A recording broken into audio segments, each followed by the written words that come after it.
Payung Teduh, Parada Hujan, dan Logam Mulia. Logam Bahas semua Mulia. gue di situ. Masalah dengan internal. Ya.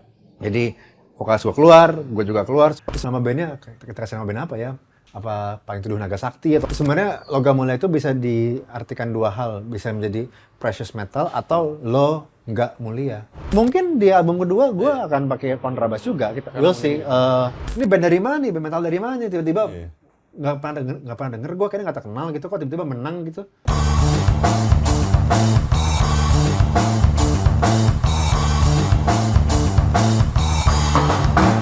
Oke, Rose People, balik lagi di channel YouTube SHR. Nah, kali ini kita kedatangan tamu istimewa kita, yaitu Bang Chomi, basis dari Payung Teduh. Tapi nggak cuma Payung Teduh doang, ternyata ada beberapa band yang dimiliki oleh Bang Chomi ini. Oke, bener kan? Bang Chomi, selamat datang di SHR. Terima kasih. Bang Chomi, Bang Chomi ini siapa sih sebenarnya? Jadi gue ini punya beberapa entity ya di band ya, punya beberapa entity di musik. Ada tentunya dari Payung Teduh dulu, habis itu ada Logam Mulia yang metal gue, terus juga 2022 tuh 2 tahun lalu kita reuni dari formasi originalnya Payung Teduh dengan Parada Hujan namanya. Tapi pakai nama baru jadinya. Berarti Bang Chomi ini adalah basis dari Payung Teduh, Payung Teduh apa? Payung Teduh, Parada Hujan, dan Logam Mulia. Bahas semua gue di situ. Bahas semua.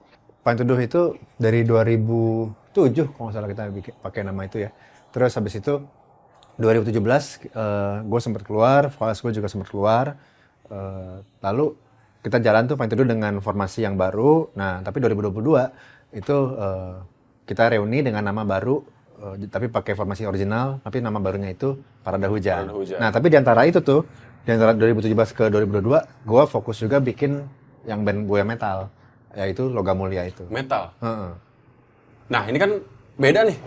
Dari Ya. Payung Teduh yang genrenya ya, yang kita tahu lah lagu-lagu yang akad ya. Lagu akad tuh booming banget sih, serius. Nah sekarang Bang Chomi ini pindah ke genrenya metal.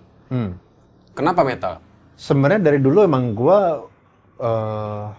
coba untuk nyaman di semua genre musik ya. Karena gue dulunya itu awalnya main funk dulu, sebelumnya juga bahkan main Guns N' Roses, Nirvana, seperti semua musisi pada umumnya gitu. Tapi ada saatnya juga gue akhirnya, kemudian gue belajar kontrabas, gue main upright, gue main jazz, gue main di trio sebentar. Dan udah gitu, sebelum itu pun juga gue suka musik funk atau musik yang cadas, yang metal tuh gue suka banget gitu. Jadi gue ngerasa kalau gue nggak bikin nih, yang band gue yang metal ini nih, gue akan nyesel sih seumur hidup gitu. Jadi daripada gue nyesel, yaudah gue bikin aja deh, gue bikin dulu, and then we'll see how it goes. Yang penting coba bikin dulu, nanti gimana terusannya ya terserah nanti gitu. Berarti sebenarnya sebelum Payung Teduh, Bang Chomi ini emang main di metal juga, maksudnya gitu? Yes, betul. Dulu gue sebelum di Payung Teduh itu, gue ada band industrial, ada band black metal, ada band new metal juga, ada band top 40 juga, ada band trio jazz juga. Jadi ya gue coba untuk nyaman di berbagai genre sih. Tapi emang yang gue suka itu ya di genre itu, di semua genre itu. Jadi awalnya Payung Teduh kan tahun 2000 berapa? Bang Chomi? 2007. 2007. Sampai 2000 berapa? 17. 17. Itu masih jalan terus. Tapi ya kita waktu itu lagi kruh, lagi capek hubungannya, lagi ada masalah dengan internal. Ya. Jadi vokalis gue keluar, gue juga keluar sebentar, mungkin gue keluar sekitar 6-7 bulan gitu ya. Lalu setelah itu Cito, drummer gue minta gue untuk balik, ya udah gue balik, coba kita nge-rebuild lagi nih pelan-pelan bareng-bareng. Habis itu ya udah, Payung Teduh jalan, terus tiba-tiba pandemi itu kan, 2020 pandemi. 2021 apa 2022 ya, gue lupa. 2022 itu ternyata ada obrolan kita kayaknya coba reuni yuk gitu. Nah itu diprakarsai oleh juga dimediasi atau dibantu untuk kita ngobrol bareng lagi rame-rame itu di tempatnya The Majors, yang bantu juga Mas David Karto gitu sih, sama Pak David Tarigan dan teman-teman The Majors lainnya gitu. Jadi kita di situ semua ngumpul, kita ngobrol, kita saling minta maaf dan akhirnya ya udah kita reuni yuk tapi pakai nama baru. Parade Hujan Parade itu. Hujan. Tapi genre musiknya sama lah ya. sama Ya, Payung Teduh ya. ya sebenarnya kalau udah sama karena musisi itu kan harus berevolusi ya jadinya. Iya. Bisa dibilang nggak sama kayak Payung Teduh yang album pertama. Ya. Jadi udah lebih berevolusi, udah beda. Yang penting semangat berkaryanya aja sih yang dijaga sih itu. Berarti kenapa ingin ada timbul rasa, yuk kumpul lagi, atau emang sekedar kangen aja, atau emang ada Waktu itu yang memprakarsa saya si Is sih. Si Is hubungi manajer kita, si Etep, lalu akhirnya kita ketemuan, terus oh ya udah. Jadi kita ketemuan lagi. Terus kenapa dari Payung Teduh, Parade Hujan, kayaknya emang tentang hujan aja tuh. Apa gimana tuh? Kenapa Parade Hujan? Namanya itu Is yang kasih nama Parade Hujan. Oh gitu? Tadi gue mikirin nama bandnya, kita kasih nama band apa ya? Apa Payung Teduh Naga Sakti atau apa gitu. Banyak kan baca komik bela diri kali. Jadi itu yang cuma akhirnya kita pakai nama Parade Hujan karena biar jadi berkah dan rezeki buat semuanya. Amin. Sekarang gimana Parade Hujan? Ya, Masih berjalan kita kah? jalan terus, alhamdulillah kita aktif gitu ya. Kemarin lagu apa? Kehadiran? Yes, Beda? baru Ya, rilis. Kehadiran. Yes. Rencananya kita 2025 ini akan rilis album. Masih ngerjain semua. Pengennya sih pertengahan tahun ya, cuma nggak tahu. Semoga sih bisa ya. Tapi yang penting sih kita tetap ada impian itu sih untuk rilis album lagi gitu. Katanya Kehadiran lagunya tentang apa? Bayi lahir. Iya, tentang Bisa cerita sedikit nggak? hubungan antara ibu dan anak.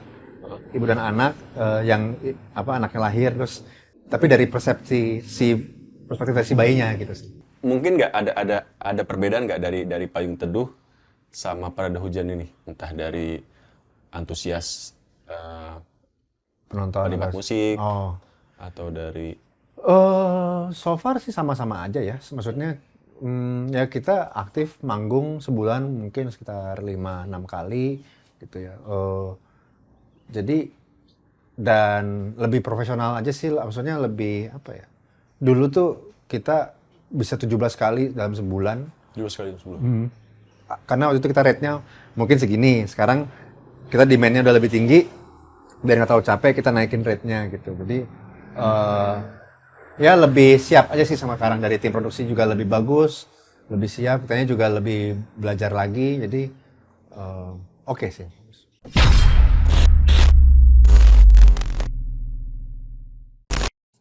Tadi Payung Teduh, terus sekarang ke Parade Hujan, ternyata Bang Comi ini punya band lagi. Nah, bandnya band metal. Yes. Ya kan? Logam Mulia. Yes. Atau dipanggil LM ya. Yes. Dan ternyata LM ini menang AMI Awards. Ya? Yes. Boleh sebutin nggak kategori apa aja tuh? Kita menang di kategori grup metal terbaik sama album metal terbaik. Grup metal terbaik dan album Metal terbaik. Iya, 2024. Maksudnya ini lagu pop, ya kan ini beda jauh nih 180 kan. Kenapa terpikir Logam Mulia ini? Jadi Membentuk Logam Mulia ini. itu Apakah jadi inner child-nya? Waduh, inner child lagi. ya karena gue dari dulu suka metal ya. Jadi terus gue ngerasa, oh ini ada opportunity nih buat bikin karya baru nih gitu. Terus gue metal aja deh. Gue sukanya karena sana gue suka di situ gitu kan. Jadi terus kenapa namanya Logam Mulia itu sebenarnya karena itu gue yang lempar ke anak-anak karena gue ngerasa teman-teman gue itu Ai, Cito, sama Api tuh di band metal gue tuh mereka tuh berharga buat gue karena dengan adanya mereka gue bisa berkarya lagi gitu. Sengaja mencoba untuk berkarya lagi sih. Jadi ya, nah itu mereka berharga berarti namanya precious metal di bahasa Indonesia jadinya Logam Mulia gitu. Jadi sebenarnya dari situ sih dari precious metalnya itu. Sebenarnya Logam Mulia itu bisa diartikan dua hal, bisa menjadi precious metal atau lo nggak mulia. Oh, damn. Deep juga ya. Maksudnya lu nggak mulia, tapi Logam Mulia bisa dalam konotasi positif, bisa negatif juga. Yes. Nah, jadi dapat di metalnya. Tapi Bang Comi ini yang apa sih namanya mempelopori apa sih? Iya, yang menemukan mencetus nama itu gua. dan itu yang ngajak-ngajakin Ya, kayak Bang. betul. Jadi waktu itu gue dari temen, sahabat gue dari kecil itu si Avo, gue ngobrol sama Avo, gue mau bikin band metal nih, gini. Tapi siapa ya gitu ya.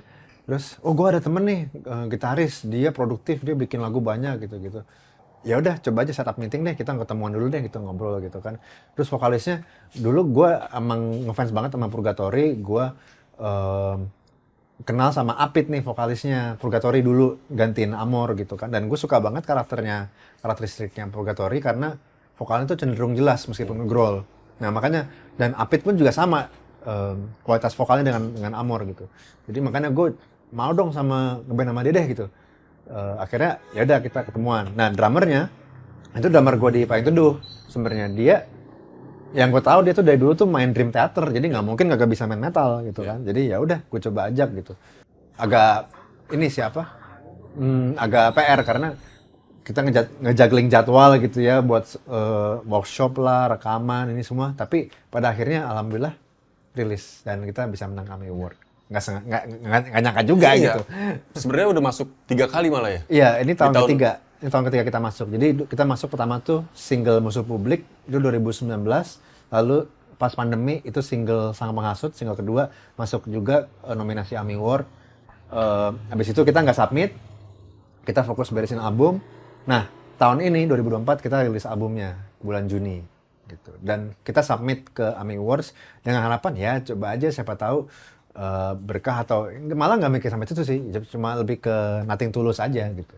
Sebenarnya apa yang membedakan sih? Maksudnya yang gue tahu nih metal nih, gue awam banget sama metal. Yeah. Metal tuh ada beberapa ini nggak sih? Maksud gue ada yang gue tahu tuh metal tuh headbang, terus moshing gitu. Ketika kita mikirin genrenya Logam Mulia itu mau kayak gimana, itu kita kita nggak duduk bareng terus yaudah kita genre ini aja gitu. Enggak. Jadi waktu itu kita tuh masing-masing punya karya, masing-masing bawa riff, gue bawa riff, gitaris gue bawa riff gitu. Terus bawa ke studio, kita jamming, kita workshop gitu kan. Dan itu yang muncul gitu. Gue bawa nih, oh ini keren nih, oh ini kok malah lucu sih gitu, jangan kayak gini deh. Udah jangan deh, ganti gitu. Terus kalau gue sendiri, gue sukanya tuh kalau gue ngeband tuh di metal tuh lebih ke Mudvayne banget. Jadi Mudvayne tuh band metalnya US yang musiknya lumayan kompleks ya, tapi groovy sama bisa buat headbang, bisa buat lompat-lompat. Nah, gue pengen kayak gitu, bisa buat ngebounce. Nah, itu yang coba gue di riff-riff yang gue bikin tuh, gue bikin kayak begitu gitu. Sedangkan gitaris gue si Ai dengan background Megadeth-nya dengan Dave Mustaine yang lebih thrash metal, sama dia suka Brujeria, terus juga dia ngelain gue soal Meshuggah gitu. Jadi kita saling menginfluence dari referensi musik sih. Gue juga gue suka Gojira, gue suka Architects, tapi gue sendiri, gue juga suka Sepultura sama Soulfly. Intinya kalau dari gue, ketika gue bawa itu biasanya itu lebih yang bouncy gitu. Nah, kalau AI itu lebih macam-macam lagi tuh nanti. Jadi yang penting kita ketemuan nih di sini di tengah-tengah nih. Gitu. Berarti dari banyaknya kita sebut apa ya, jenis metal kali ya? Iya. Jadi banyak jenis metal disatukan di Logam Mulia ini, pilihlah yang yang jadi seperti lebih itu. easy listening, lebih bisa di jamming gitu kali ya? Apa? Mungkin kali ya. Jadi gue juga terus terang, gue mau bikin lagu yang gue suka dengerin gitu di mobil gitu kan. Jadi gue suka dengerin di mobil, gue bisa goyang gitu pas dengerinnya gitu kan. Jadi dan itu yang tercipta di kita. Gue bikin di rumah, bikin riffnya, gue bawa ke studio atau gue bawa ke rumahnya Ai, kita kerjain di situ. Terus si Ai bilang, guys, gue ada lagu nih. Terus gue datang ke rumahnya dia, kita ngegarap strukturnya bareng gitu. Atau kita ke studio dari nol, bikin dari nol juga pernah gitu.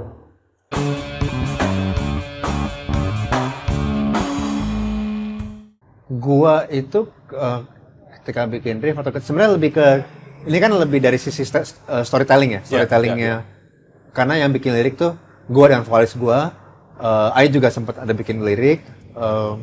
Jadi gua tuh mau bercerita sebenarnya, dan gua tuh entah cerita soal isu-isu sosial, isu-isu budaya, politik. Gue selalu bilang sih kalau lagi di wawancara tuh, temanya apa sih sebenarnya? Gue selalu bilangnya Ipolek Sosbud Hankam. Jadi itu sangat akademis banget sih sebenarnya. Cuma misalkan gue lagi sebel soal ngeliat ada pencemaran lingkungan, itu yang lirik yang gue bikin, itu yang gue tulis gitu. Misalkan gue lagi sebel sama apa, gue lagi misalkan lagi sebel sama misalkan penjahat kerah putih gitu yang entah dia koruptor apa gimana, nah itu gue tulis soal itu tuh gitu. Terus sebenarnya kalau di metal tuh kan karena lumayan luas ya, kita bisa ngebahas temanya tuh beragam karena mungkin nggak harus ngebahas cinta-cinta terus, tapi kita bisa lebih luas. Nah, di Payung Teduh tuh pakai kontrabas. Kenapa nggak di Logam Mulia coba dipakein juga? Mungkin bisa. Mungkin di album kedua gue akan pakai kontrabas juga. Kita we'll see. Kalau sekarang ini kan album pertama ya, Logam Mulia. Yang gue sebenarnya juga udah bersyukur banget karena akhirnya bisa rilis albumnya gitu. Karena gue di usia yang sebenarnya udah nggak terlalu muda lagi, cuma gue tetap mau coba untuk berkarya, bahkan mulai hal yang baru gitu. Tapi di album kedua mungkin gue akan coba untuk mengubah konsepnya sedikit, mungkin jadi ada yang beberapa lagu pakai kontrabas, gue mau pakai bahasa Inggris. Karena di album pertama ini kita bener-bener pakai bahasa Indonesia semua. Gue mau supaya orang-orang di negeri sendiri tuh ngerti apa yang kita bahas. Itu dulu deh.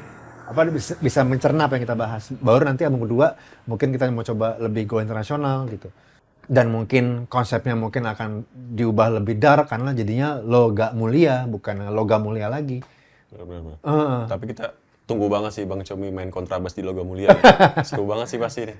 Iya, gue juga Coba ya. menantikan sih itu. gue mesti latihan dulu tuh. Gak gampang so. Sadu yang bisa kayak gitu, Sadunya Death Squad bisa kayak gitu. Iya. Karena tantangan juga sih Bang ya. Iya benar. Terus tadi sempat submit Musuh Publik ya? Iya, Lagu single Musuh pertama itu Musuh Publik, single kedua itu Sang Menghasut, abis itu AMI Awards yang itu album dan Judul Musuh Publik tuh dari mana, kenapa? jadi Ada inspirasi dari mana? lagu ini gue buat orang-orang yang ngerasa dia dipersekusi oleh publik gitu. Jadi langsung dicap jelek, cap ini, padahal belum tentu seperti itu. Biasanya orang-orang yang jadi korban masyarakat yang main hakim sendiri atau netizen yang langsung mencerca padahal nggak tahu sebenarnya itu ada apa gitu. Jadi lagu ini gue buat liriknya itu yang gue bawa supaya orang-orang lebih mereflektif. Ya, tar dulu loh. Jadi kalau ada apa-apa jangan langsung mikir ini yang bener, ini yang salah. Lu mesti lihat dari dua sisi dulu gitu. Harus tahu the whole konteks gitu. Jadi itu sih supaya mendidik masyarakat Indonesia biar lebih melek digital. Melek digital dong. Ya, atau ya lebih ke bukan digital juga ya, lebih ke sosial lah semua, ya. Semua. Emang Logam Mulia tuh mau diarahin ke situ lirik-liriknya, LM itu, atau keresahan-keresahan Mas Chomi? Ya itu jadi keresahan-keresahannya kita bersama sih. Jadi ada lagu yang soal keresahannya vokalis gua tentang kita punya lagu judulnya Panglima Hina yang itu tuh tentang pahlawan-pahlawan perang yang dilupakan oleh negaranya gitu. Yang mereka akhirnya jadi susah untuk kerja, susah untuk bisa hidup, bisa survive gitu. Nah, itu vokalis gue yang bikin liriknya, terus gue yang review, gue proofread, semuanya udah oke. Tapi temanya sih bener-bener luas jadinya. Entah itu soal, makanya gue selalu ngebahas Ipolek Sos Budhankam. Kan Bang Chomi udah ngelewatin semuanya nih. Mana yang Bang Chomi pilih buat lagu tuh untuk viral, untuk kepuasan pribadi, atau untuk menang AMI Awards? Lebih kemana? Gua pertama untuk kepuasan pribadi dulu. Gue sih lebih ke itu dia. Gue mau bikin lagu ini nih, gue mau bikin band ini. Gue akan nyesel seumur hidup kalau gue nggak kerjain lagu ini, gitu, band ini. Gue happy, gue bisa dengerin lagu-lagunya di mobil tuh gue udah seneng banget. Nggak ada yang dengerin pun jangan apa-apa deh. Yang penting gue seneng dengerinnya. Bener. Kalau ternyata viral, ternyata menang AMI Awards ya itu bonus lah ya. Aja, alhamdulillah. Karena waktu itu gue ingat banget, gue datang yang kemarin ini, karena kita ada ini nominasi kita yang ketiga, tahun ketiga ya kita nominasi. Pertama itu kita kalah, ya udah nggak apa-apa gitu kan. Yang kedua pas pandemi, gue malah nggak nonton acara awardnya, dan kita kalah juga ternyata, which is fine, nggak apa-apa. Dan yang ketiga pun tahun ini kita datang, gue masih ingat handphone kok pas ada kategori kita muncul, kategori grup metal terbaik gitu. Oh ini kategori kita nih gitu. Gue bilang ke Apit gitu kan. Tapi gue sambil santai aja masih ngeliat handphone. Ternyata dipanggil. Gak nyangka. Wah gimana nih, kita gak nyiapin speech. Manajer gue si Kiki udah bilang, lu nyiapin speech nggak Com? Ya enggak lah, ngapain? Kita Orang nggak siap maju gitu. menang, men. Kita nggak bakal menang, men. Oh gitu? Tenang aja gitu. Yang penting kita makan siang gratis aja. Malah ngincer buffetnya gitu. Iya. Sekarang jalan-jalan gitu lah. Terus, waduh dipanggil, ya udahlah. Tapi mereka emang udah sepakat kalau ternyata kita menang, ya ngomong lu Com ya. Hah? Oh ya udah gitu. Kayak bakal menang aja gitu kan. Ya ternyata menang, maju ke atas, nerima piala. Gue juga bingung mau ngomong apa nih. Ya tapi alhamdulillah menang. Terus udah speech, gue udah turun ke bawah, udah siap-siap mau wawancara. Biasanya karena itu abis menang diwawancara sama timnya AMI Awards. Jangan lupa, tunggu dulu, kita masih ada satu nominasi lagi nih. Ada kategori yang kedua. Coba deh kita tunggu dulu bentar, diri sini. Nunggu berdiri, sama staffnya disuruh duduk aja, nggak apa-apa mas. Gitu. Oh ya udah duduk dulu bentar. Kategori album metal terbaik, distorsi narasi. Lah, kita menang lagi. Gimana? Jadi double. Iya, jadi double. Gue di saat itu langsung, what on earth is going on gitu kan? Apa yang terjadi nih gitu? Gak nyangka. Beneran gak nyangka ya? Nggak Maksudnya nyangka banget. senatural itu gitu Bang Comi. Iya. Maksudnya AMI Awards itu Bang Comi harus daftar dulu kah atau emang dicari? Jadi kalau nggak salah Juni itu ngebuka pendaftaran AMI Awards, kita emang selalu submit gitu ya. Ada karya baru kita submit gitu ya. Dan ya udah biar buat rame-ramein aja gitu. Terus kita submit. Terus ternyata masuk nominasi, dikirim undangannya nih, ada 4 apa ada 5 undangan. Ya udah datang ya gitu. Ya, yang penting makan gratis gitu kan. Ternyata dan gak dikasih tahu? Nggak dikasih tahu. Ya, bahkan banyak langsung jadi banyak haters habis itu. Ini band dari mana nih? Band metal dari mana? Tiba-tiba nggak pernah denger gue, kayaknya nggak terkenal gitu kok tiba-tiba menang gitu. Iya, gue juga nggak ngerti. Ya tapi alhamdulillah gitu. Jadi silakan didengerin, siapa tahu suka gitu kan. Tapi itu kan jadi ngaruh juga sama Bang Comi. Maksudnya netizen kayak gitu tuh. Jadi akhirnya dengerin. Gimana? Mereka akhirnya dengerin. Jadi listener kita naik 200, 300. Jadi kita agak-agak viral tuh ibaratnya kan. Soalnya kita nggak senior band-band lain. Itu ibaratnya pendatang baru, album perdana, manggung juga jarang. Itu karena kenapa kita juga manggung jarang? Karena gua tuh waktu itu pengennya kita kayak efek rumah kaca. Mereka itu pas mereka bikin, mereka jarang manggung, tapi fokus ngarin album. Nah, gue pengen kayak gitu. Dan itu yang terjadi gitu. Jadi ya udah. Ternyata akhirnya semenjak itu IG-nya AMI Awards banyak yang celah-celah lah gitu. Cuma seenggaknya orang-orang habis itu dengerin lagu kita. Jadi biar tahu. Karena lebih ke apa ya? Validasi kali ya. Iya. Ini bener nih menang nih kan iya, gitu. Iya, jadi akhirnya mereka dengerin. Ya, alhamdulillah jadi dengerin, semoga pada suka. Luar biasa. Kategori album terbaik dan grup metal terbaik. Gua terus terang sangat berharap banyak untuk menang di album metal terbaik karena we work so hard for that. We spend 6 years gitu. 6 tahun. Ada temen gua Mas Anov bilang, luar biasa Com, gue salut banget sama lu dan anak-anak ya. Kerjanya lama, albumnya, tapi hasilnya maksimal. Iya. Ya, gue juga, alhamdulillah, maksudnya gue juga gak nyangka mas gitu. Jadi ya, itu sih. Ada self reward gak buat Bang Comi? Setelah menang AMI, wah, gue harus apresiasi diri gue sendiri nih. Ini dia masalahnya, kita rencananya baru mau ketemuan habis Natal, gue mau nge-shisha bareng. Ambil makan. Jadi sebenarnya band ini terbentuk di Shisha Cafe karena gue suka nge-shisha. Oh gitu. Berarti Shisha ini ya? Iya, Shisha Cafe Kemang. Saksi bisu ya? Betul. Nah, mereka juga udah hafal sama gue karena gue kan sering situ mulu gitu ya. Jadi mau kesana terus, kita bikin di situ, kita pertemuan the first meeting tuh logam mulai tuh di situ. Gue mau nongkrong bareng, kita makan good food, gue mau nge-shisha, sambil ngobrol, mau ketawa-ketawa, mau ceritain kayak gimana, karena yang bisa datang pas AMI Award tuh gua, vokalis gua sama manajer gua si Kiki gitu. Sisanya Ai nggak bisa, Cito juga nggak bisa. Tapi ya udah nggak apa-apa, kan perwakilan band gitu ya. Terus ada band metal yang mempengaruhi Bang Comi gitu? Ada band metal apa sih? Band metal apa yang jadi influence di album? Apa sih yang jadi inspirasi Bang Comi ya? Ya. Inspirasi gua lumayan banyak ya, karena gua nggak mau terlalu dibilangin, oh lu bandnya ini banget nih. Atau lu bandnya ini banget, gue enggak. Jadi gue referensi gue tuh Mudvayne, Soulfly, Sepultura, Slayer, Meshuggah, Gojira.